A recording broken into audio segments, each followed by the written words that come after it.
Hello and welcome to the Penno Channel for this match reaction to Aston Villa 2, Crystal Palace 2 in the Premier League.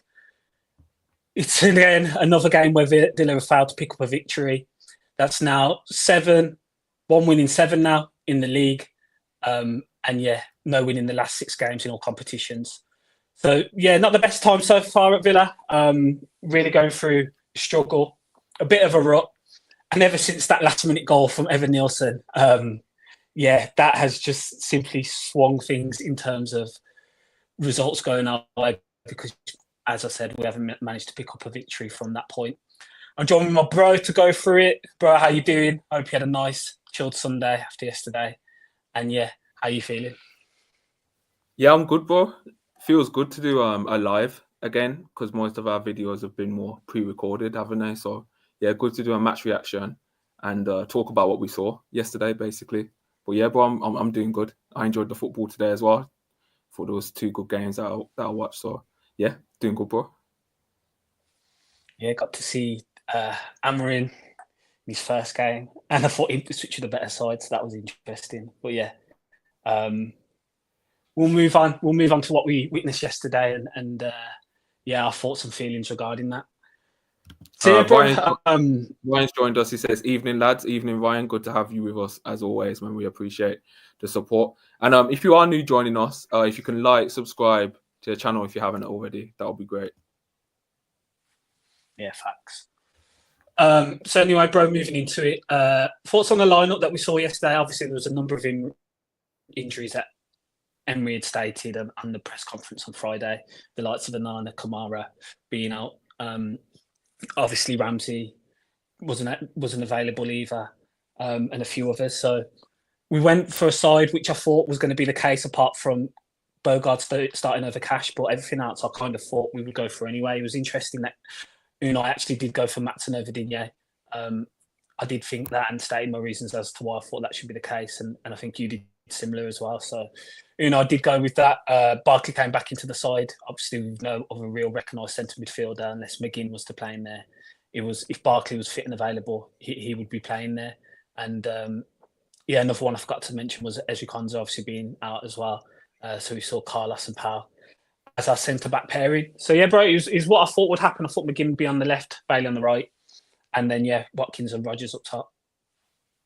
Yeah, I guess the most surprise inclusion was probably Lamar Bogard getting a chance at right back. We were told midweek Cash had been training as well. So I think a lot of us expected Cash to start. And if not Cash, then maybe Nedalcevic will get a game. But Bogard, again, clearly Emery sees something in what Bogard brings for how he wants to play. We know Bogard's best position is more centre-back or centre midfielder. But then if you look at how Emery uses his right back, sometimes they tuck into centre-back. So that might be why he likes to use Bogard. I think the rest of the team was quite expected further forward. Tielemans Barkley was always going to be the midfield pairing without injuries. And then McGinn on the left, Bailey on the right, and then Rodgers and Watkins up top, bro. So I don't think there was any real surprises there with our lineup. Yeah, facts, bro. And going into this one now, against a side who were currently in the bottom 3, we're missing their top players in Eze and Adam Wharton.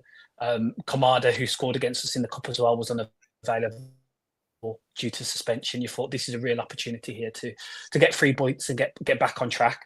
And with the lineup, I thought we had enough to do so. But I said before the game on Saturday morning, I tweeted my thoughts and said that it'd be nice to see Villa get an early goal at Villa Park. That's one thing we did a lot last season. There's a number of games where we scored early, and that kind of set the tone. I think that's been one of the things under Unai as well, with his tenure at Villa, except for this season. We usually score early in games, and when we had a record last season of when we scored early, we usually went on to win the game. We didn't drop many points from winning positions. So I was thinking, can we just get the early goal? And again, which has happened quite a lot, can we not let the opposition score in the first few minutes at home? And lo and behold, nothing changed. And Ismail Assar scored the first goal within 4 minutes, and Villa, again, failed to score the first at Villa Park. So, bro, not the great start that we wanted. But the defending, let's go into the defending, because where Palace pick up the ball and play it from is in their own half on the left-hand side. And somehow they've managed with 2 to 3 passes. I think it's 2 passes really through the lines. They've managed to play through our whole back four and our midfield four as well. And Ismail Assar is running through on goal from 40 yards out to slot it past Emi Martinez. What is your thoughts about how we've set up, how we're looking to play, and how from that position we've managed to concede a goal? Yeah, so just before their goal, I noticed we were looking to work it down our left-hand side straight away. Our first 2 passages of build-up play was Powell finding McGinn, who dropped deep. That was the first one. The second one was like a long ball over the top to Maatsen. So we were already straight away trying to use Maatsen's pace, trying to get in behind. And what's interesting about how Villa use their players on the left-hand side is it's like dual movements. And what I mean by that is as McGinn drops deep, Maatsen makes his run forward at the exact same time. And that's to try and like move Palace's shape. And we did get in behind, but it was just the pass was just a bit overhit by Powell. But you could already see how Emery wanted to use Maatsen and use that left-hand side. So I actually did like that. I thought that is how you do get in behind, and it's just a shame that pass didn't happen. But yeah, bro, just to get into Palace's goal. So Villa are pressing man-to-man, and Villa press in their 4-4-2 shape. Now, what I've noticed about Villa is, while we do press high with our forward players, we're never really like that aggressive in the sense like we won't try and tackle and win the ball back high. Yeah, it's more passive. It's more like, okay, we're supposed to block the space in behind and allow the ball from going to their players by covering their shadow, basically playing in front of them and blocking off the access. I do wonder sometimes like maybe we could be a bit more aggressive, like tackling in the sense, because when Palace work the ball out to their side, Villa are man-to-man. Each player has their own man. And what that meant was the gaps in midfield between Barkley and Tielemans were quite wide because we've pushed our guy up. We've got Bogard that's quite high up following their guy into midfield. And it just allows Mateta is free in the middle. Now, initially, we should block that passing better. But Carlos has to go close. Carlos has to drop deep. Yeah. Because if you allow Mateta to drop deep and you don't follow him, you're giving him time to turn and look forward. And now, even though we've got the overload, like we've got more players than they have in the attack, it only takes 2 players to put a ball in behind. And when you got the pace of Ismail Assar, like he's going to get a yard on our guys. Like Tavares jumps up, trying to play the offside trap, but none of the other 2 are jumping up. So, bro, it's a well-worked goal, up to be fair. I think it's Lacroix that plays the pass is unbelievable into Mateta, by the way. It's an unbelievable pass in behind. It's a good finish by Assar, but I just feel like if Villa were more aggressive in trying to tackle high up and try and win the ball in that sense, maybe it could be avoided. But yeah, really poor goal to concede, in my opinion. Yeah, I agree. A few things from that. In the first 4 minutes, if you're going to press man-to-man, then everyone should be man-to-man. And that space allowed for Mateta to drop off, and he has 5 yards in his circumference from any player. Because you see Tielemans kind of put his arms out as if to say, what am I doing here? I think it's Will Hughes. He's in between Will Hughes and Mateta. But if you go and press man for man, he should be pressing on Hughes, and then Carlos should be stepping up. So that was the first mistake. Yeah, facts. Carlos should be stepping up on Mateta. If we're playing that high, he should have stepped up. Secondly, I think that because we didn't have a recognised, defensive midfielder in the middle, we played with Barkley and Tielemans, who within the games this season, Barkley's come on when we've set our stall and we've identified, okay, this is a game where we're going to have a lot more of the ball. Barkley can come on then because we're going to be camped in their half and push forward and press and really take the game to those teams, i.e. against Wolves and against Everton. This one, Barkley and Tielemans, I think Barkley's position is just a bit off in terms of if it was Kamara playing, I think he'd be a bit more aware of Mateta being in behind because there is a big space in that area. So either Barkley drops, but I think Carlos as well should be higher and he should be sitting on Mateta anyway. So it's allowed for this massive gap in between them. And then Powell playing offside when Ismail Assar is in his own half is ridiculous. Powell stepping is a mad decision because Ismail Assar makes one in his own half. Like he's not going to be offside. So that's a massive error as well. And then the line, which is strange because most of this season, our line hasn't been that high. But I think the idea was yesterday, because, again, as Barkley and Tielemans were playing, we were going to play much higher because we thought we're going to have much more control of the ball, which we did in the end. We had, 70% of possession. But because we didn't have no defensive midfielder to identify those spaces in terms of Kamara, who would pick up, or someone like Onana as well, potentially would pick up the spaces. And as you said as well, in terms of the defensive actions in the tackle, making interceptions, Onana, that's what his strengths are. I thought that the whole line was off. Carlos obviously not pressing on Carlos on Mateta was a big mistake. Pau Torres jumping up was a big mistake as well, and we got thoroughly punished. It was a decent move on their part, but it was again 2 passes through our lines, and we kind of pride ourselves on being compact through the middle. That's one of Villa's things that they do well, but recently at times it's not been the case at all, and they've played through us so easily. And for Ismaila Sarr in the first 4 minutes to have 40 yards of space to run into with not a defender near him, and that not coming from our own set piece, which we'll get onto later, is very poor from Villa. Yeah, and what's frustrating about that goal as well is initially before Palace do play that pass, Barkley gets the ball. Like they misplaced the pass and Barkley has the ball, but his touch lets him down. Then they regain it. Then they play the pass. So that's frustrating in itself. I'm going to slightly disagree on the Pau take because if Maatsen and Carlos aren't there, Pau jumping would actually play Sarr offside because when Mateta plays the pass, Sarr's foot is in our half. So he would have been offside. So I get the logic of it. However, what I will kind of criticize Pau, if he sees Carlos in his periphery and you can see Carlos is already deeper, then maybe it's not the smartest thing to jump. If Pau's on his own, then I think it's probably a good thing to jump because Sarr would have been offside.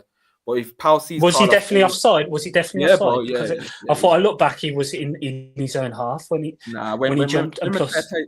When Mateta plays the pass, Sarr's foot is in our half, so he would have been offside, and Pau's jumped into their half. So, but yeah, with Carlos already deeper, like Pau's facing one way, Carlos and Maatsen are facing the other way. It's just a mess, isn't it? Like it's just a mess, and this is where I think the line's all over the place. This is where I think, no, it's not just defensive, it's a collective, isn't it? Because whilst the defenders should do better, that ball should not be getting played initially as well. Like, it starts from the top. Like, maybe if we're more aggressive going forward, the ball doesn't get played. But then once the ball's played, the defenders should do better. So this is why I think I'll just say that I think in terms of the midfield, the profiles they're not defensive minded, and I think a defensive minded midfielder would have picked that up quicker in terms of how it was shaping up. If it was a Kamara, he would have identified that space. He would have looked over his shoulder, and that is something we do miss when Kamara's not playing, or because spaces and gaps seem to appear a lot with us, and with our average positions from yesterday as well. You could see why there were so many spaces in between our midfield and defence, because the average positions were there was massive gaps throughout, and it wasn't the only time that Palace did that. So bro, we find ourselves 1-0 down. There's a good question here from Steve. Thanks for joining, Steve. He says,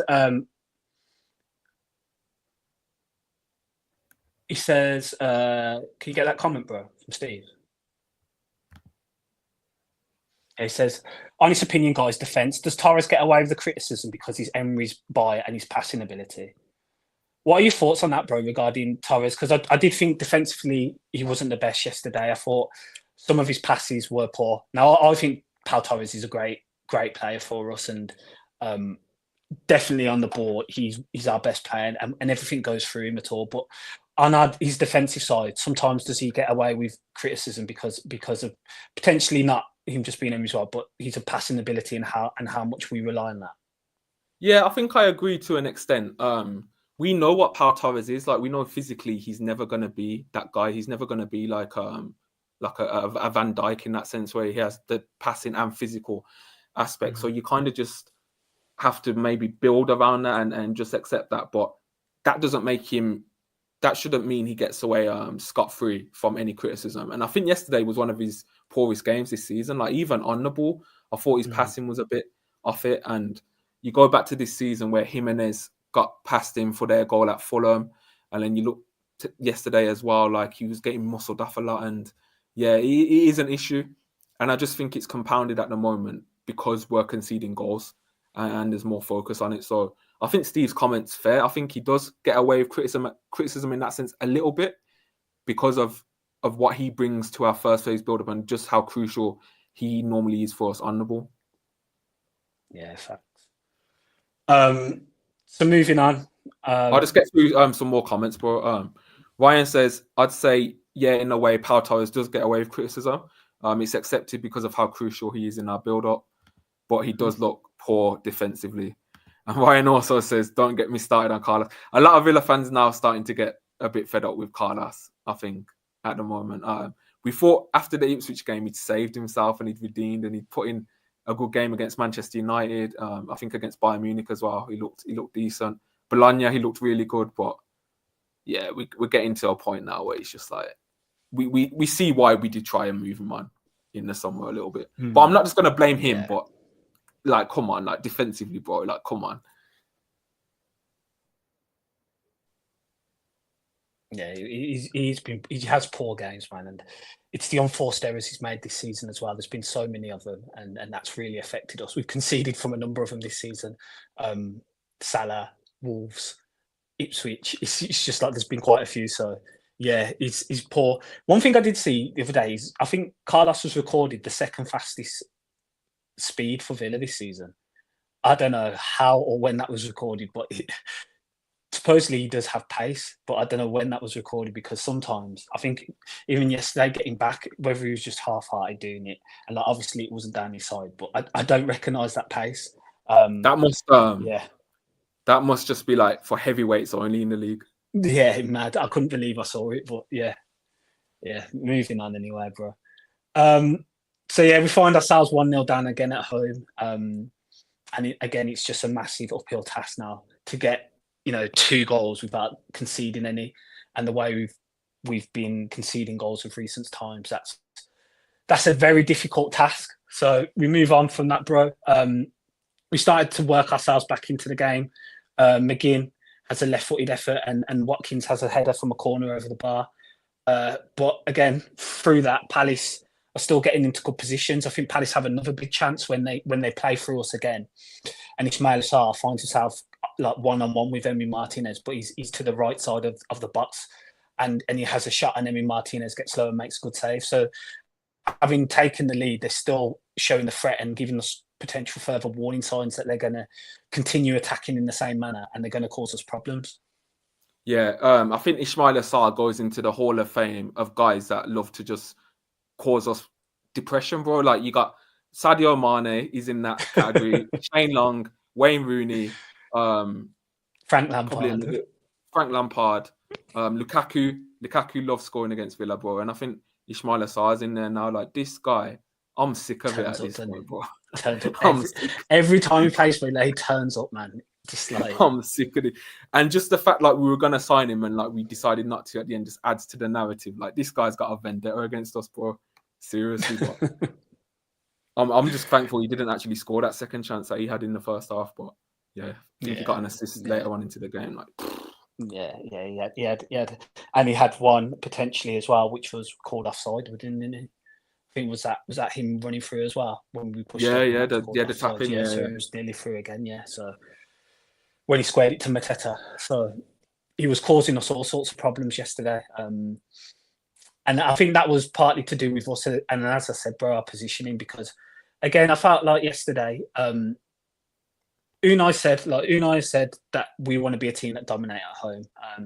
He's gone through the seasons. Okay, in the first half season, it was more of a case of we'll drop a bit deeper, we'll soak up a bit more. We'll sometimes operate with 6 at the back, which we used to see. We used to see that 6-2-2 on a number of occasions where the left and right midfielder would drop into the line and we'd play that 6. And obviously he wanted to revert away from that, which is totally fair and understandable because he wanted to become a side that was more dominant. Then we saw how we moved into last season when we operated with the 3 at the back. Either Kamara would move out of midfield to go to the right centre-back position when we were on the ball, or Konza would be the right back who would act as a right centre-back, and we'd still operate with that 3. And it meant that the left full-back, if it was Digne or Moreno, would be able to get forward and have that space. Now it seems like even more he thinks we can rely on how we control the ball and we can play higher, because it seems that as well as the left back going forward as well, he doesn't mind operating with the right back at times being high as well, which sometimes leaves just the two centre backs covering. Especially yesterday when we had Tielemans and Barkley. Their defensive awareness is not the same as a Kamara who would potentially drop into that position. They're still playing high as well. So at times we're playing literally with the two centre backs, and this is a huge transition now, because this is going from, okay, we want to be a side that dominate with just the one, with the left back playing high and still playing with the three. We're now getting into a position where we just want to leave the two. And this is top sides do this. So like Liverpool, Man City used to do it for years, where there'd be moments where teams would find themselves 1-on-1 and they'd rely on their recovery pace of their centre-backs and their centre-backs making good decisions, but they'd still play with the other 8 players really high up the pitch. And I think this is something that Unai's trying to get us to do. He wants to make us more progressive. He wants to make us more dominant, to suffocate the opposition. And I think his mentality now and the way he wants us to set up, it doesn't matter if players are missing. He's going to continue for us to play in that. He wants everyone to understand that we're going to be that side, and he won't regress. He won't drop more players into defensive positions, even if the starting 11 are not available. I want your thoughts regarding that. I agree with what you're saying. This is what confuses me even more, though, about us not pressing aggressively to win the ball high. Because a lot of the times when Liverpool do that, and City used to do that in the past, their defenders would get time off because their players would win the ball back so high and they'd be able to keep possession higher again. With us, we're playing high, but we're not trying to tackle. We're just trying to block off the space. And while the teams do force errors with misplaced passes, the pressure isn't a lot, bro. Like, the pressure isn't as much as it probably could be. So that's why it kind of feels like it's a lose-lose, where we're playing high, we're leaving our players vulnerable, but we're not pressing enough to try and win the ball back high and keep possession higher.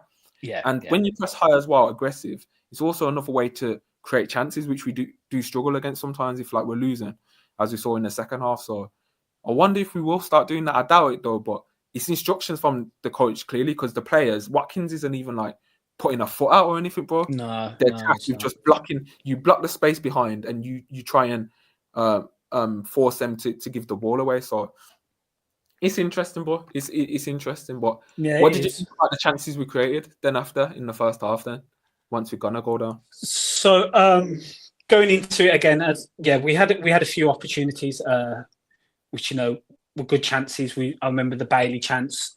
The Watkins chance, which Bailey created, which was a fantastic ball with the outside of his boot. Watkins cuts inside, does everything he needs from a striker. I remember he scored a goal identical to that against Brighton, but he kind of mishit that last season and it went in past the keeper.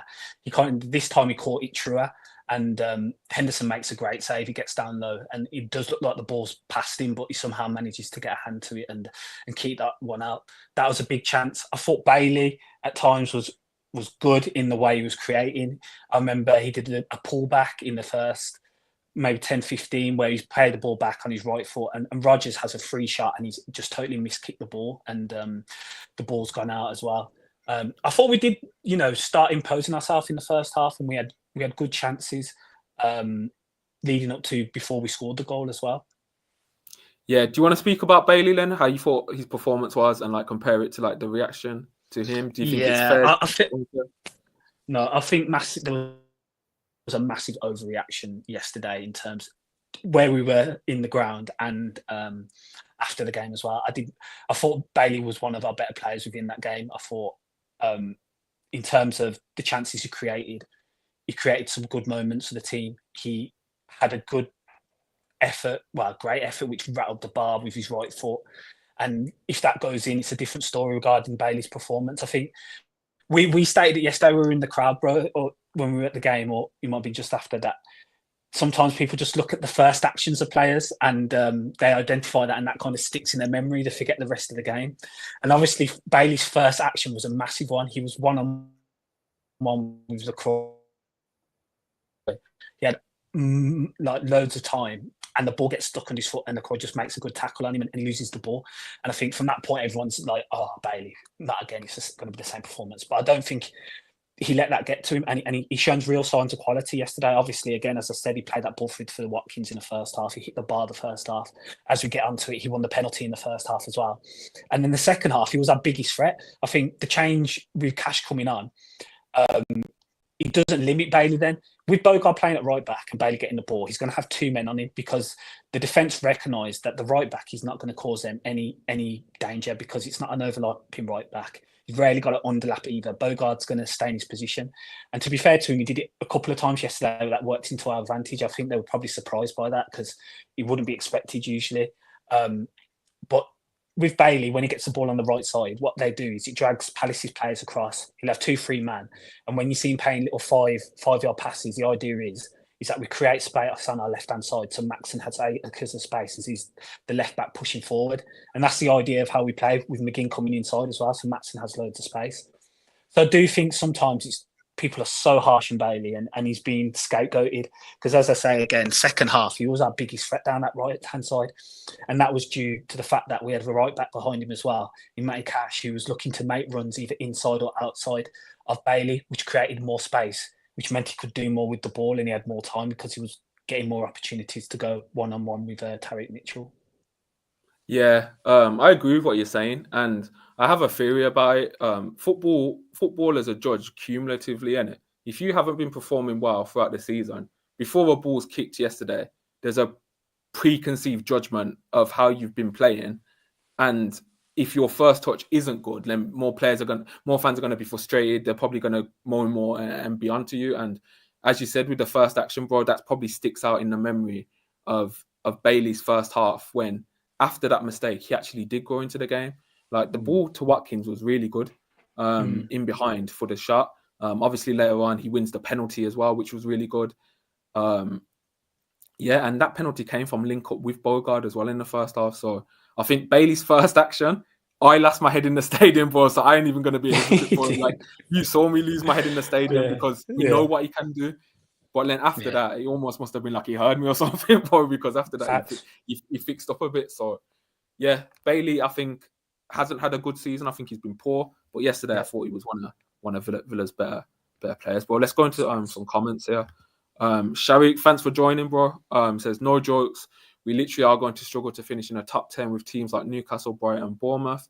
Forget Champions League qualification again. No chance.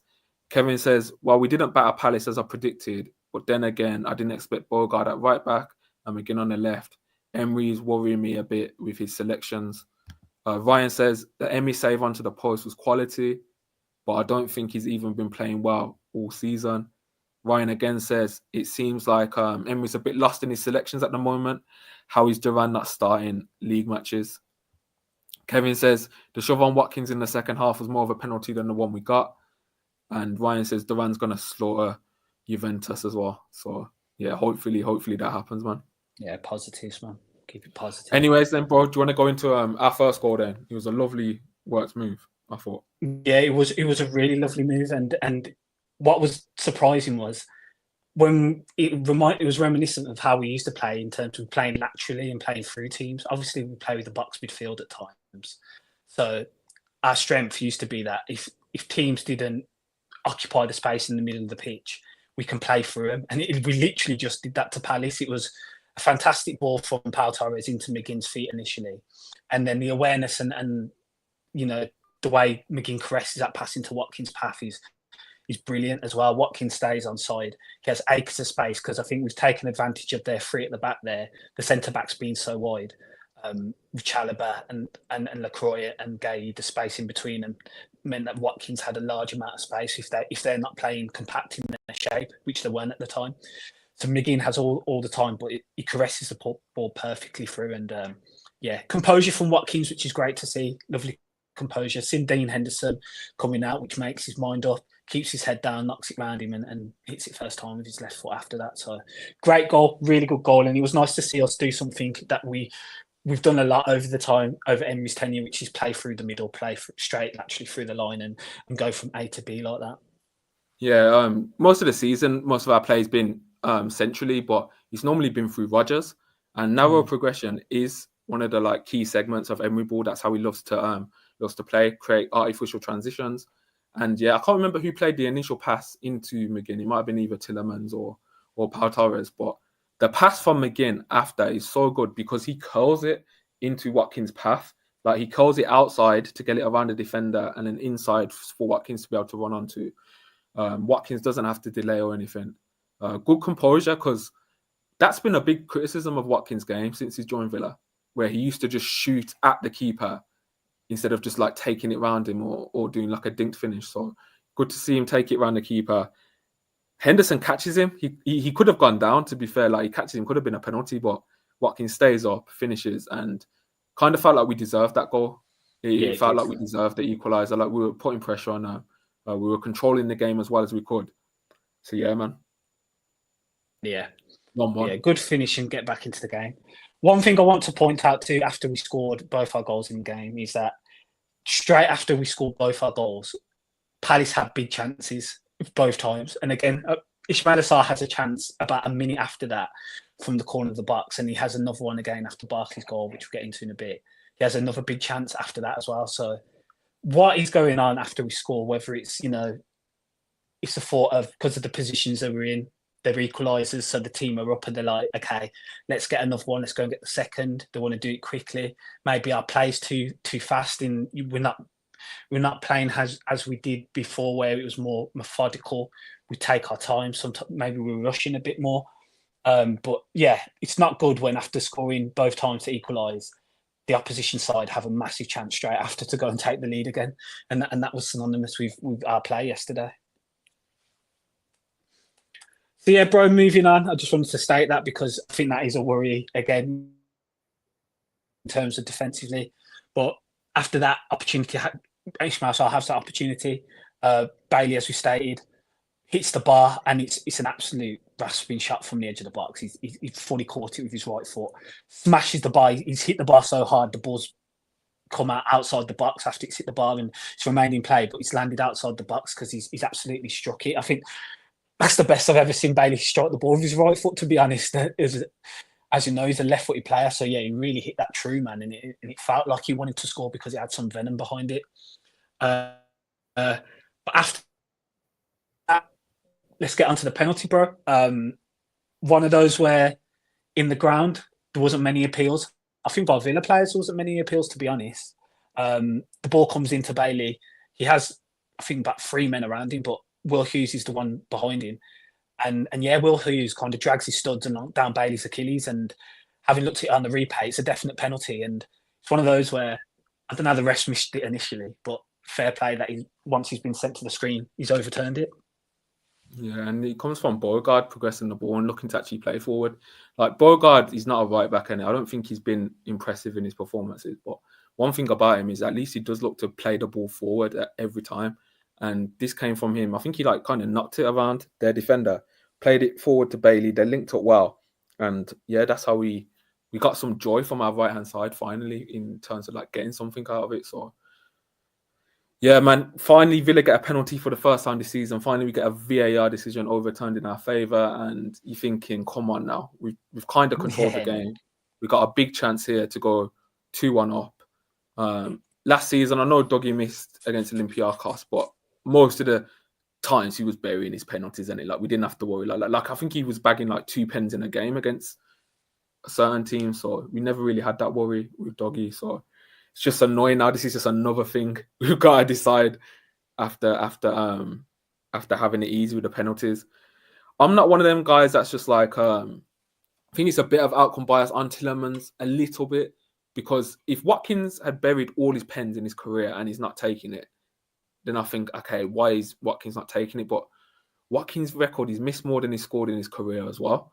And we don't know if it was designated. Did Watkins even want to take it himself? We don't know how it works. We can only assume. But saying that as well, Tielemans' record ain't been the best in recent times. Like, we're literally just at a point where I don't think we have anyone like that in their career that you can look at and you're just like, okay, this is a certified penalty taker. I think it's mad, isn't it? Because I think Yuri Tielemans' record overall is not that bad. It's 24 out of 31 he scored. But in recent times, I think he's missed, well, including yesterday, he's missed 4 of his last 5 or 6, something like that. So he's just taken a massive downturn in recent times. Obviously, Ollie Watkins, I think he's around 50-50 with his pens. So whether it's Unai's decision or Watkins doesn't fancy it, I think it's justified either way because his record isn't great. I've seen shouts from McGinn. I feel like McGinn telegraphs the ball too much just with his body positioning and the way he plays. If he was to take a pen, I don't know what your thoughts are with that. I just think he'd be quite easy to read because of the way he telegraphs it. So I don't know about McGinn taking it. But... McGinn is genuinely, yeah, but I'm not even kidding. He's the last person I'd choose. Firstly, because the left foot is my thing with that. But secondly, the way McGinn even when McGinn's passing, you know he's about to pass because it's so telegraphed, isn't it? Like he's so bad at disguising passing. Just the body shape. Yeah, McGinn will be the last person genuinely. I don't know if so I don't know who'd. Yeah, I don't know. You think maybe Rodgers? Rodgers, surely. Like, can Rodgers take a pen? Did you miss against Lille as well in the shootout? Can't remember. I think he did, didn't he? I think he did. And obviously the one he missed for Belgium as well. But yeah, who would take it? Would be another shout as well. Barkley. Yeah, Barkley, you'd think Barkley, like, you think there's some players in the side who strike the ball well, like Barkley, as I said. Well, you think Tielemans anyway. Yeah. But even would you trust Pau Torres to take one? Do you think Pau Torres has the ability? I'm not putting Pau Torres like in the in-game penalty now. But what I was just realised is if Duran was on the pitch, he probably would have taken it, considering he's 100%. 100%. So yeah, Duran. I guess if Duran's on the pitch, he'll be the designated penalty taker now because he's the last one to score for us. So yeah, people saying Rodgers as well. I think he took one for the 21s and he binsed it, didn't he? But yeah, I haven't seen much of it. So it's strange not having a recognised penalty taker. That's the one thing we've had for a while. Obviously, Anwar was that guy from Pens as well when he was here. Like, you just knew he was going to score, man. And yeah, just a bit of a strange position that we don't have one. And if we do, in John Duran, who bagged against Wickham in the cup, and probably would take him if he was on the pitch. He wasn't on the pitch at the time, so yeah, I wonder if it will be Yuri again if Duran isn't on the pitch, because I do think it is. If Duran's playing, it's Duran who'll take him. Paul Walford, thanks for joining us. Says Bayana is coming in January. I hope you're right, man. I think he'd solve a lot of our creative issues, man. I said it before, didn't I? Money and Buendia to Villarreal for Bayana. Is that the dream? Yeah. Is that the dream? I'm not trying to be nice on Buendia, but like, yeah. I think Bayana would help us a lot, man. So yeah, bro, penalty missed, and you're just thinking, okay, we're not losing still. Yeah, but there's some other shouts to take, isn't there, bro? So just wanted to say, what do you think of Luca Dean taking pens if he's on the pitch? Thinking on my answer, bro, with the left foot. I just got forward with it. Not having left foot. Restricts half the side to taking it then. But it is perception. I don't know if it's whether because there's left footers in the game, so we obviously think with that they telegraph it more, or if it is actually the case. But yeah, I hear what you're saying. Yeah, bro. Man takes it with his left, doesn't it? Yeah. So I'm kind of being a hypocrite, isn't it? Yeah. Well, anyway, bro. So yeah, we missed the pen. And Dean Henderson saves it. I think it's comfortable height. It gets across well, but I think it's a comfortable save if he goes the right way. Sorry, just why it says moving on. Scared of daylights out. I think Cash bagged against Lille. I think Cash buried his. Also another game. I can't even remember any penalty takes. Bad doggy because he was doing kick cuts before it. Yeah. So yeah, bro. We missed the pen. Palace fans are going mad. And then a minute later, they're going even madder because we concede from the set piece we have after the pen miss. What is going on, bro? What are we doing? Please let me know your thoughts and explain, because how the hell have we gone from having an opportunity to go 2-1 up from 12 yards to a minute later being 2-1 down? Yeah, not even outcome bias on this one, bro. Like, I genuinely don't understand the idea from the set piece, because we work it short, and then we cross it back post, but we're crossing it back post to the smallest player on the pitch for us. So more often than not, his aerial duel success is really poor. Like, he's not going to win the header. Then you also have the fastest guy in him furthest away from the guys on transition. Like, I don't get the logic in that set piece. You think maybe Powell, someone back post, or even Rodgers back post. Carlos back header. Now, secondly, bro, McGinn on this transition, I think he does one of the worst actions I've seen defensively from a player, and he allows Decore to sell him with one of the most obvious fake shots. So even after the corner's been headed away in it, we have a real chance to just stop the transition.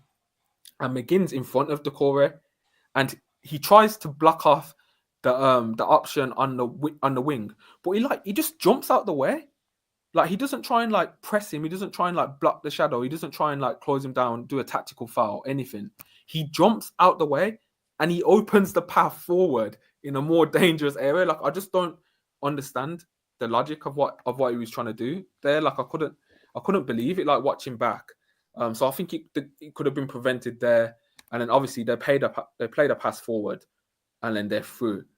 And then Tielemans is like left on his own. I think Bogard and Rodgers is trying to jump back. Maybe Tielemans should do better, like trying to jump in front of you, kind of like ducks out the way of it as well. It doesn't take a hit of the football to the chest. That's annoying. And we just let some academy guy like just score, man. Like, that's his first Premier League. Shades of Federico Marqueda. Just letting anyone come Villa Park and like start celebrating and get their post on like rising ballers and that, bro. Like, it's just jarring. Oh, just jarring. Just definitely just coming, starting and just getting his first goal for Palace just out of the abyss, man. It's mad. And I agree, man. But after the set piece itself and the idea is a bit mad, as you said, because the ball played in across as well. Maatsen winning his aerial duels, he's not the best at them anyway. That's his weakness, if anything. So why he was the person who was on the overlap on the back post. Maybe they were hoping for a bit more space and he wouldn't have to challenge for the header, but he did. And then McGinn just makes the decision, doesn't he? He makes the decision to step when he doesn't need to step. All he needs to do is track Sar's run. And once he steps and Decore kind of like doesn't play the pass at the time he expects him to and takes another touch and then plays it, we're just out of position, man. And then it's just a foot race. If you get to like see just that highlight back, it's dread. He jumps, he twists trying to cover the side thing, but he doesn't have to do that. He opens. He opens the space.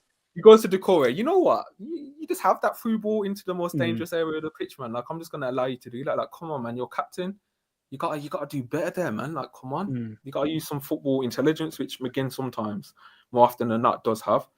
So yeah, that's just so frustrating because we didn't deserve to be losing that half, in my opinion.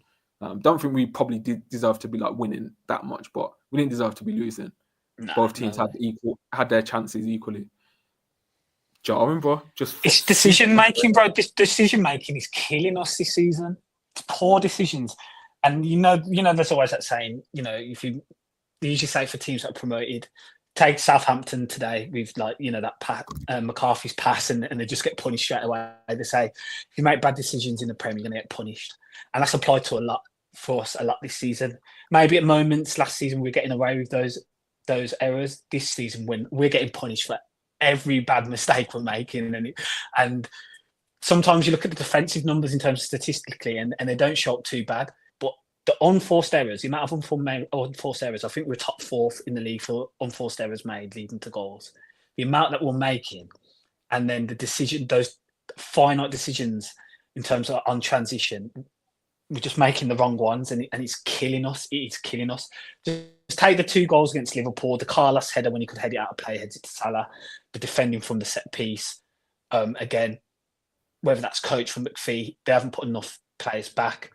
And then yesterday, the set piece and also the decision of Carlos not stepping onto Mateta or one of the midfielders just dropping, blocking that space. Bro, small decisions are killing us, man. Killing us. Yeah. Teams aren't having to do much to score past us, bro. The thing is with this set piece as well, like they've come out and said like they acknowledged it and they put a player deeper. So in this sense, if you look at what actually happens, bro, as a result of the header being cleared, they're not. It's a decision of McGinn. Yeah, it's a decision of McGinn. No, they're not through on goal yet. Like, we have it under control. We have more players, but man, to just do that. I don't want to get onto McGinn too much because it's a collective effort football, but it's costly, man. Like, that was crazy. Paul says our defense isn't good enough.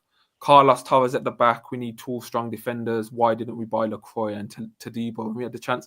To be fair, Todibo's been crap for West Ham. He's been really poor. But LaCroix, I hear that LaCroix is probably a good Good defense. I thought he was one of their best players yesterday. He was, and he showed it second half when Watkins was through on goal twice, and he defended. I think one stated earlier that potentially one was a pen. I haven't seen that back in such, so I'm not sure how much contact he did to get. But the other opportunity, Watkins, you're thinking shoot, and he makes the challenge and gets the ball. So yeah, I thought his reaction defending was top LaCroix yesterday. Kevin says that was terrible from McGinn in terms of the corner. Duncan says teams just know how to kick the ball to our right back area. So easy to play against Villa now.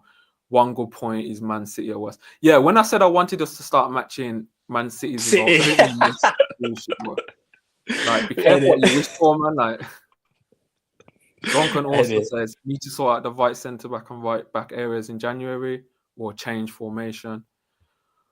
Paul says, is Doggy coming back in Jan? Listen, Doggy ain't even coming back in the Champions League, it looks like, bro, this week. So I don't know like what's going on there. But I just think the Doggy thing's ended. Maybe when he's like 33 or something, he might come back and just for like a cheap Gundogan type role to Man City. But apart from that, I can't see it.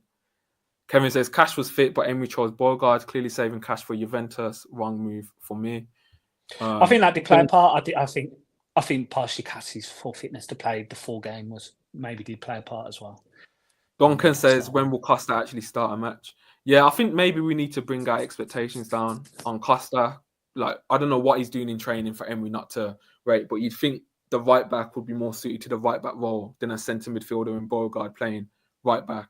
Like, I think Costa can still tuck in and play as a centre back as well. Like, I think he's got that in him. Maybe tactically he's still not there, but his game against Arsenal overall was not that bad. I thought. No, it wasn't the same. I thought the same, bro. Like, yeah, and he was trusted.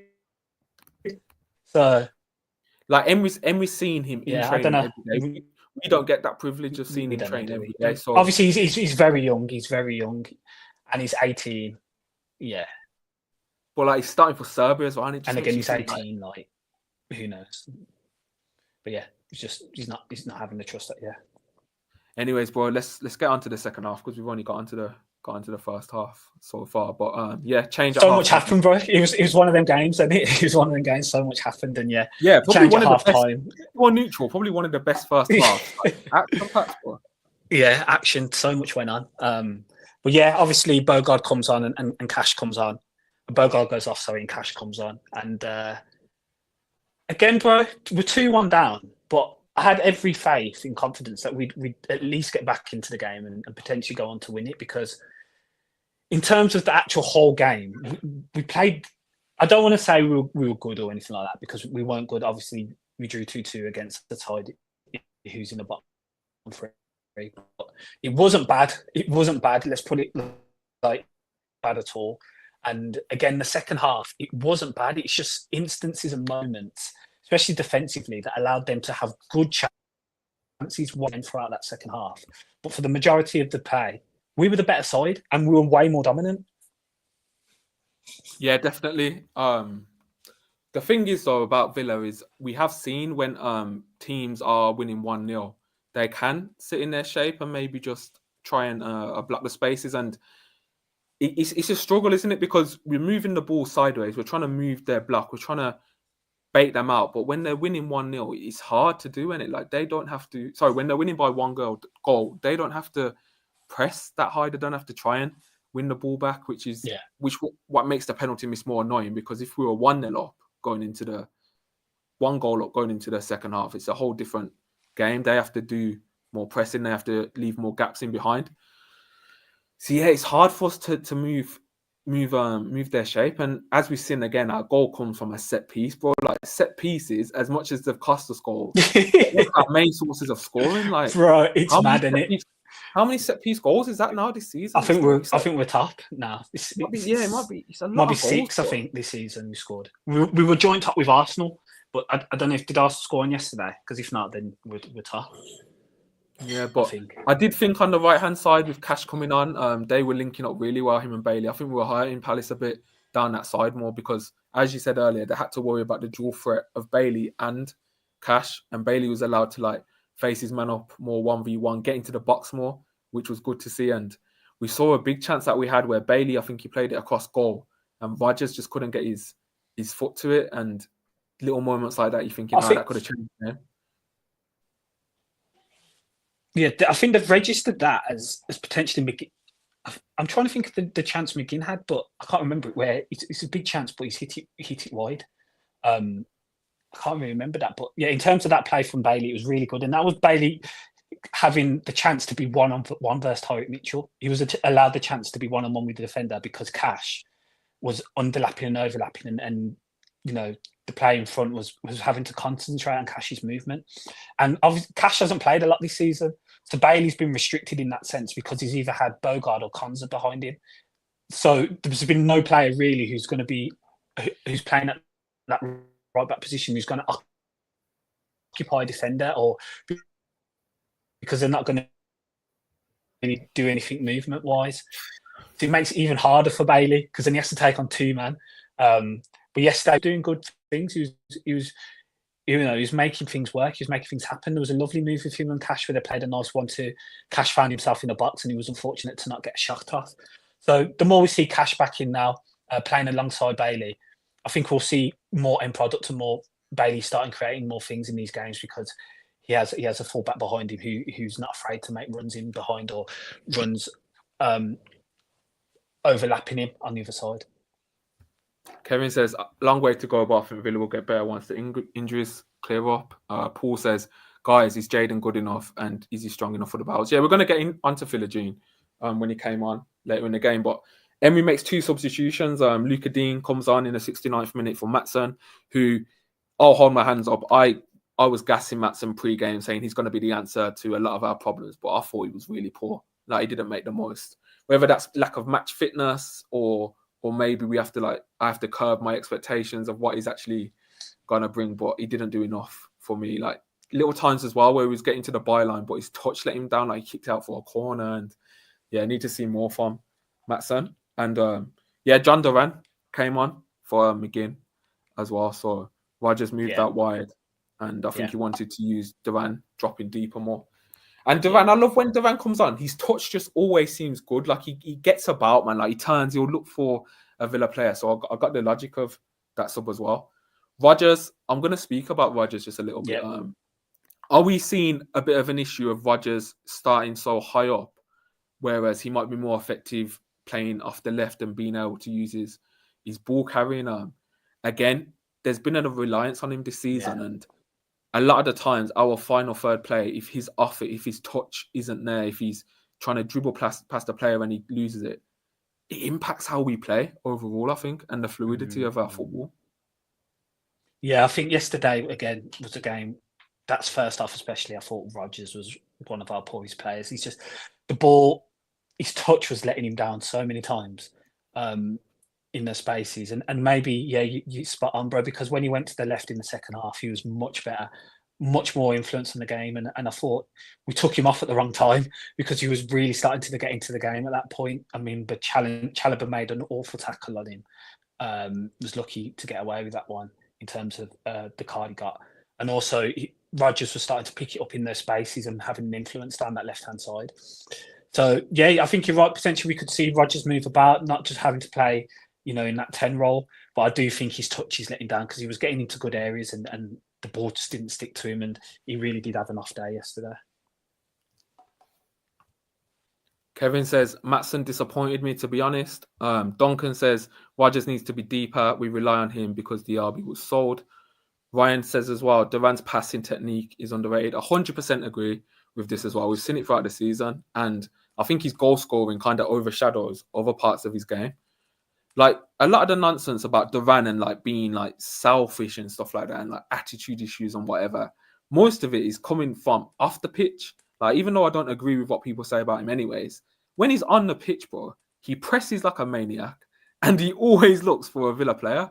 And if anything, I'd think Watkins can learn more from Duran than Duran can learn from Watkins on the ball in terms of passing, because it seems like whenever Duran gets the ball, he tries to find Watkins, but the favour isn't returned.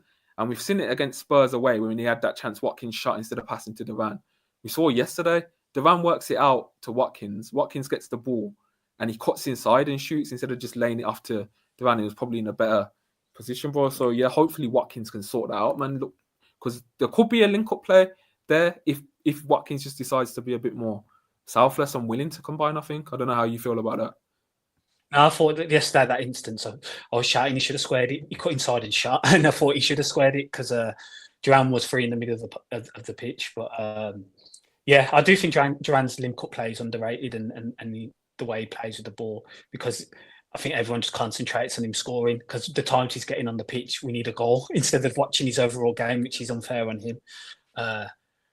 But yeah, definitely I did think in that instance yesterday, Watkins had the opportunity to square it in. Instead, he took the shot on. But I think that Emery eventually led to the goal, didn't it? Yeah, just to cut you off, Emery himself has alluded to Duran's goals and how he'd be in a much worse situation had he not scored. And what we've seen with Duran not scoring coming off the bench, that's a simple regression to the mean, and he was never going to continue that record of scoring. Yeah, it was always going to come to an end, and maybe that kind of overshadowed some of our other performances. Like, we were getting the results, we were finding a way. Like, Duran, he's not Superman, and no player's going to just keep doing, like, not even like Ronaldo off the bench would be doing in his prime, would be saving every single time. So when you don't have that as well, maybe that's why we're not getting the results recently as well, bro.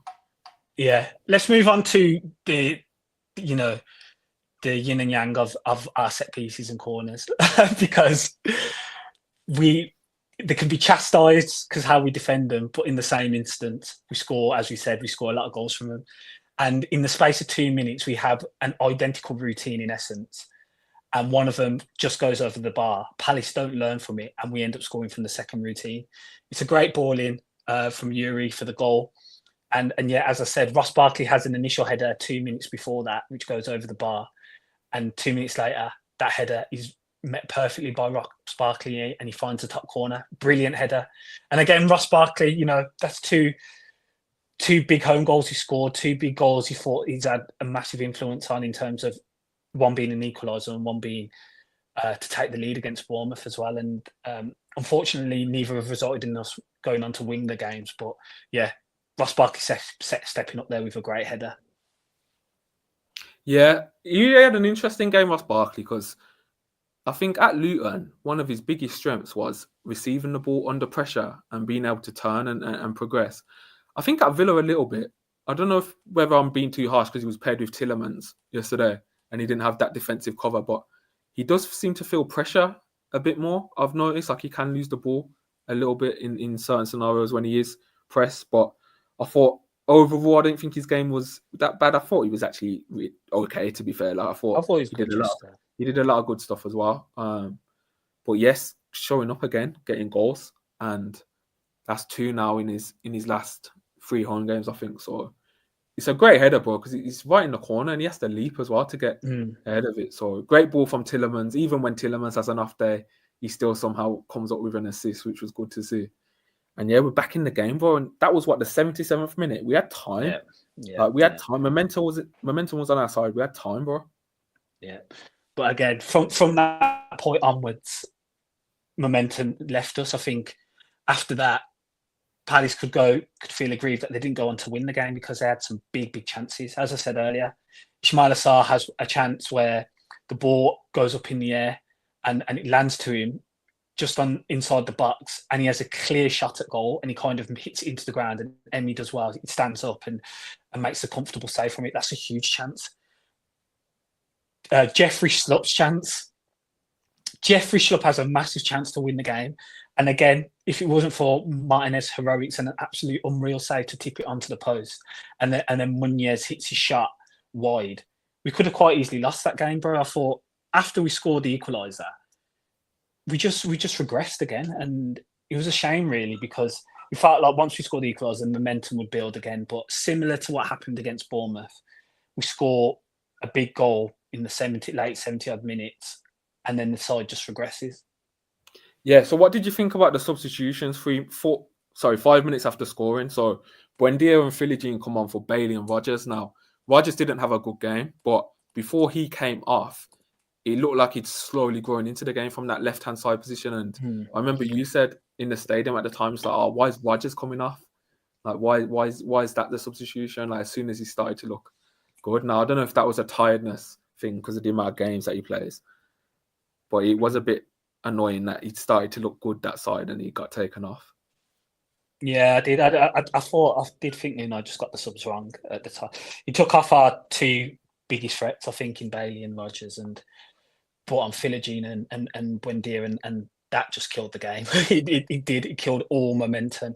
Even though those chances for Palace happened before that, more stress, it did happen before that. But any sort of momentum we were going to have, I thought it just went dead at that point. And yeah, Philogene, he's just struggling at the minute to really impose himself on games. And Buendia, yeah, I haven't seen enough from him yet from his injuries, albeit it's been small spells, but even in the 90s he played against, the Palace game in the Cup, I just haven't seen enough yet. Yeah, Philogene's getting a bit of a concern now for me. I just need a bit more from him. Like, you're coming on, we were hurting them down that right hand side as well with Bailey and Cash. Yeah, and whilst 10 minutes isn't near enough time to make an impact, like overall, more judging this season, like I need a bit more. I need you to take on your man. I need you to link up, play better, make better decisions. Like, one thing that he did, he made me laugh, man, when they had a throw in and we're chasing a goal to win the game. Bro. And he's kicking the ball away to waste time, bro. Like, come on, what are you doing, man? What are you doing, bro? Come on. I think Tyrick Mitchell was so shocked that he just started tiptoeing towards the next ball. He couldn't believe that he kicked it away. It was that worked in their favour because he wasted a bit more time. Yeah, I remember that. I was just like, yeah, what? You're not thinking, man. Your head's not switched on. Yeah, I think it's a shame. And I think that's the same in the way he's playing. That right hand side, we could have heard him, and it's just a shame we don't have someone like more ready or like in better form with more confidence to come on and just continue. Like, it's harsh, man, and I did feel like the momentum kind of left us a bit, like you said after that. So yeah, frustrating, bro. Buendia gets booked 3 minutes after coming on. I don't even know what that was for. Like, I don't know. Talking back to the keeper, to the referee or something. And then Palace have the big two chances at the end. We're probably fortunate that they didn't score at the end, bro, because they did a lot better than us in them fight after we. Let's talk about Mateta absolutely sticking it on our centre backs yesterday. I thought he was quality, man. He was good player, so good player, good. bro. He was really good. Even like, it surprised me. I know he can, like, he's not scored too many this season, but he's on the ball work. His footwork on the ball was very good yesterday. I remember Zidane did like a pirouette on Diego Carlos and just skinned him in the middle of the pitch, and I was like, yeah, he's come to play today, and was causing Torres a lot of pressure with his physical strength. I thought Mateta was really good yesterday as well. Yeah, Duncan says Philogene played one season in the Championship for Hull. Some of the expectation on him from some quarters at the start of the season was a little bit silly, to be honest. Yeah, I hear it and I don't hear it. I hear it firstly because his Championship, it is his first real season, like starting. I know he went to Cardiff, but starting as a main player. And he was 21, maybe, when he started that season last year. So he's still really young. He had his data was okay. Like, his data was decent. I think he got like 14 expected goals and expected assists. I think he got 8 goals, 6 assists in total. Like, it was a decent season. And then the other reason I don't say that, maybe we'd kind of gassed him up a little bit as well, was because Emery saying how much he regretted maybe selling him in his comments in the summer and speaking of it like that. So yeah, I don't really blame the fans too much with the expectations as well. If Emery's re-signing someone and saying, I made a mistake. On Munch's neck every week. Yeah. As the quote was stated, yeah. But I think this is a good example as well of the levels of the Premier League and just how much of a jump it is from even with Championship. And I'll say this because I've seen like a lot of comments about like Louis Barry's in sensational form in League One for Stockport, and there's calls of bringing him to Villa right now and playing him. And I just think, like, you got to chill, man. Like, it's League One to Premier League, like, it's a completely different kettle of fish, man. Like, whilst he is impressive there, look at Archer. Like, Archer ripped up the Championship for who did he go to last season in the Championship? Middlesbrough. Sorry, not in the Championship. The season before that, and then Middlesbrough. He went to Middlesbrough, yeah. So his data was really good. And then Middlesbrough, and Middlesbrough, his data was really good in the Championship, and then he struggled to break through at Villa after his season at Sheffield United. So there's levels, man. So maybe just with that thing, I know we've got issues, and we probably want to look to someone out on loan to like come and solve our problems. But yeah, I think it's a lot of pressure. Yeah, and it's not even saying he won't be. Who knows? He might be, but it's just that let's take it a step. Like maybe he needs a championship loan first, see how he copes there, and then see how he copes going after. But I just think recalling in Jan's a bit of a mad statement to come play for us anyway. So that's a bit mad right now. Michael, thanks for joining. Says this is a big season for a number of our players, and consistency is something that will be noted. We know what they can do, and it's now over to them to prove themselves. But I still believe. So yeah, facts, bro. and I think as we said, bro, in Unai, I don't think he's going to change his ways in that sense. I think, as we said, players coming in and out, he's not reverted back to how sometimes in past seasons we've had a more defensive side. We've not seen much of that back six or anything like that we used to see a number of occasions. So I think, especially at home, Unai's going to be set in the way he plays, and players will come into that, and if they're not good enough at some point, they will be moved on. Just on Emery, do you have any criticism of him or anything that he's done? I thought the subs. I think you made a point a few weeks ago regarding the substitutions and the in-game at times. He's made some good ones. I don't want to get away from that, but I did think yesterday the subs, especially the Buendia and Philogene ones, were just not the right calls at that time. But as I say, I matched that up with, there's been some good subs he's made this season that have won us games as well. Obviously, Duran being a big one, but Ross Barkley has changed games as well when he's come on at half-time, which we've been losing. So I did think he got that wrong yesterday. And yeah, it's tough because, again, I've seen some, like the chance creation, the numbers are still not, the big chance creation's not that bad in terms of the numbers. It's maybe more the chances as a whole, not just the big ones. In terms of as a whole, we might be a bit behind in that sense, but then the attribute that to players not performing or more the system, I'm not sure yet in that sense. So I don't know, he'll say there's some games that we should have won on paper, and I do think we've been, as last season, some of these games we were winning, and the numbers are looking very similar, and I think in terms of the outcome, it's going back to revert the team back to where it should have been, and we're not getting the results. So yeah, it is a tough one. Yeah, that's probably what I will say with Emery. Like, Emery has never, since he's come to Villa, been unlucky in terms of results, if that makes sense. So if you ever look at like Villa's data, last season we probably did overperform a little bit compared to like what we were putting up chances wide. We were like 6, yeah. Yeah, we were like 6th, 7th. In the end, we turned out we finished 4th. So what I will say, he's never been a manager that's been unlucky, maybe in an injury sense, but I mean like raw data. Yeah. If you look at this season as well, bro, like in the underlines, like if you look at, I know X points and other stuff say different, but like if you look at like the X goal difference on like respected websites and that, we're around 7th, 8th, bro. It's like, it's not like us being 9th is like some grave mistake. Like we've been playing like a top 4 team. It's like we're where we belong, bro. So that for me will be like one criticism. Like Emery's never been unlucky in that sense. Like he's always had the benefit of the doubt with variance and stuff. So that's one thing I say. Secondly, I think if the game state's not in our favour, I think it's a real issue in terms of like the fundamentals of how Emery wants to play and how each attack of Villa, it's choreographed, isn't it? It starts from the build up. If we get the ball, we go back to defence and then we'll start and we'll try and play like that. We'll work it through our back four and we're trying to move them. We're trying to manipulate their block. I think when you're losing the game, bro, I think it's an issue. I think we need something fresh to change. I don't know how you do it. I don't know what it is to do. But when I'm watching us play sideways across at the back, it's like our football doesn't change based on how the game's going results-wise. It's the same thing no matter what. And while it's good to have a principle, I think if you're losing or drawing a game and you're playing side to side in like the 90th minute, like it's gonna get a bit jarring. I think I'm not even talking about just going long and hoping for the best. I mean, different types of combinations, like using different shapes. I don't know, bro. Like you're the manager, and like I'd like to see that refresh, because I think if we're going a goal down in games, and it's happened a lot this season, bro.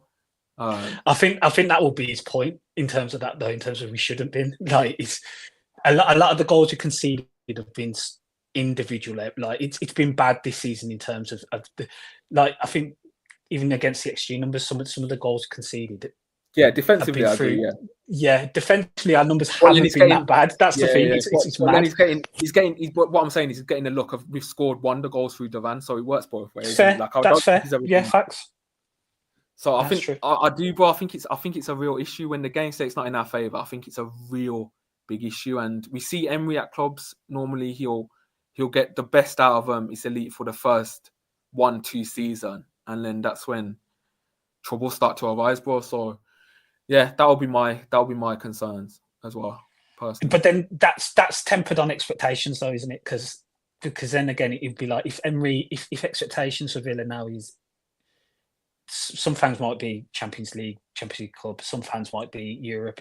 I think that's tempered on expectation, because if with this and the way we're playing, we're getting in a bit deeper here. If it is European football every year, I think that's something I'd be happy with. I don't know your opinion on that, or is it, challenging around that, but getting into Europe, that's something I'd definitely be happy with, because we've not been in that position ever, really, in my lifetime. And I think a lot of Villa fans would be as well. There will be some who have high expectations because we did get top 4 last year. But yeah, that's more of a wider question in that aspect. I don't know what your thoughts are regarding that. For me, league tables are fickle. Like I know people say the league table never doesn't lie, but for me, it does lie, and it doesn't really show all the time. Even in a 38-game season, bro, like it's still prone to variance and a bit of luck. My thing is the underlying, and the fact that underlying saying like we're like 8th, 9th, that's where I'd be a bit. I think we are bigger than 8th overall. Like, I don't know about our wage bill right now or whatever our actual spend, but I'd want Villa to finish 7th or 6th. I think that would be respectable. And I think someone made a great point earlier in the chat. Like the managers, the level of management, bro, in the league's becoming a joke now. Like Bournemouth have got Iraola, like Brighton have got Herzler as well, who looks to be doing a great job there. Newcastle still got Eddie Howe as well. Chelsea look to be back. Like Chelsea last season probably got a bit unlucky with their results. They probably deserve to finish higher than they did. So it's getting difficult, bro. It's really getting difficult, and it makes not winning games like that yesterday like proper frustrating a bit, doesn't it? Yeah, it does. But again, you look at the numbers and we'll look at it in the stats, and it's like 7% possession, 3 XG. Okay, that's including the penalty, but the numbers were there for us to win it. Like on paper, he's put out the perfect. We should have won that game if you're looking at it and bad numbers wise. Whereas again, decision making and it's cost us. It has cost us. So yeah, in the intricacies of using the numbers against what we're seeing is interesting, because as you said, bro, we are performing right now numbers wise to 8th or 9th where we are in the table. So we're performing in line with that. It's whether it's a case now of improving on that going forward, isn't it? Yeah, and I just look at our fixtures coming up. Really, it's just Chelsea away. We've got our wins there over the last two seasons, but if you think back to the games, like it's been a bit lucky as well. Like there've been times that they were pressuring us. I think you'd admit that as well. The 2-0 that we won that first time, even last season as well. Jackson goes one-on-one. Sorry, Sterling goes one-on-one, and if he squares it to Jackson, like they score. I know football's all types of things, but even then, you never feel like you go Chelsea and like you comfortably win the game. Brentford at home, Southampton at home, you'd be hoping we win there, and then ignoring the Champions League game, you get Forest away. That's normally a bogey game for us. City at home, Newcastle away, Brighton at home. Like it's a big moment for our season, but it's season defining almost. And these games come. So the Brighton home games, 30th of December. So by the end of the year, we're gonna have a real good picture of what we're gonna do in this league this season, bro. I think.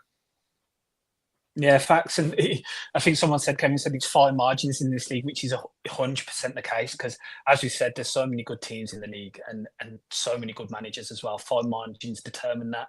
And even just looking retrospectively of the points we picked up in these last few games last season, we're about 7 or 8 points down on what we did in these games last seasons as well. So there's going to be other areas within the season if we are to get to that top 4, top 5. If that's the expectation, there's going to be some games we need to turn around on the fixtures that we didn't do last season. So yeah, it's interesting, man. It is interesting, and again, Chelsea away last year was a game we won. So yeah, there's a lot to improve on. After all that, in a weird way, I'm so excited for this Juventus game. Like that's never going away. This Champions League feeling, like going there, and they're not in the best form themselves either. Vlahovic is a massive doubt. We'll see if Dougie even makes the squad. He wasn't in the squad against Milan at the weekend. I think they played Weston McKennie up front, which was like insane. To be fair, they're on a mad one as well.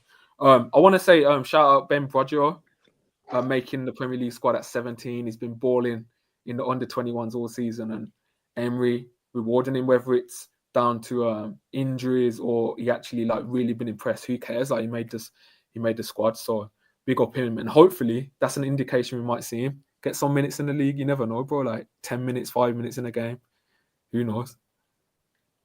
Yeah, facts. Huge statement to have him on the bench as well. He's been performing so well in the 21s and even in the the youth Champions League setup. He's been absolutely flying in that as well. So fully deserved for him. And yeah, be interesting to see what comes of that going forward.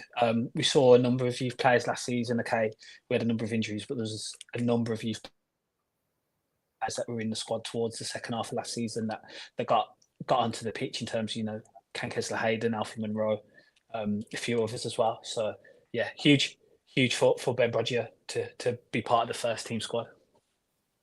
Yeah, and I just hope we have Konza and hopefully maybe Kamara. I'm not sure where Kamara is at with his hamstring, but just hopefully Konza's back for midweek. Like we're going to need Konza back ASAP. Yeah, for sure. Anyway, bro, I think we'll wrap it up there. We'll have a preview for the Juventus game coming up this week as well. So look out for that. Thank you for all those that have joined. Some great comments as always in there, and some really good discussion points going through that. As we always say, if you could subscribe as well if you're new, and comment your thoughts on the game in the comment section. We'd like to hear what you guys, if you weren't part of the live chat or we didn't manage to read your comment out, please let us know in the comment section, because we do read all the comments as well, and it'd be interesting to see the perspective of all Villa fans that have watched. Bro, thanks for joining on this Sunday night. I don't know, are you kicking into any Raiders football this evening? Because Seahawks have got the Cardinals tonight, so I will be watching. Yeah, I'm kicking in. Hopefully they lose so that we can get a better draft. That's my mentality. You're done, innit? You're done. We've still got a chance of playoffs, so I will be watching intently. But a bit of NFL discourse there for anyone that's not aware. But yeah, enjoy your Sundays, everyone, and we'll catch you in the week for the Juventus preview. Up the Villa.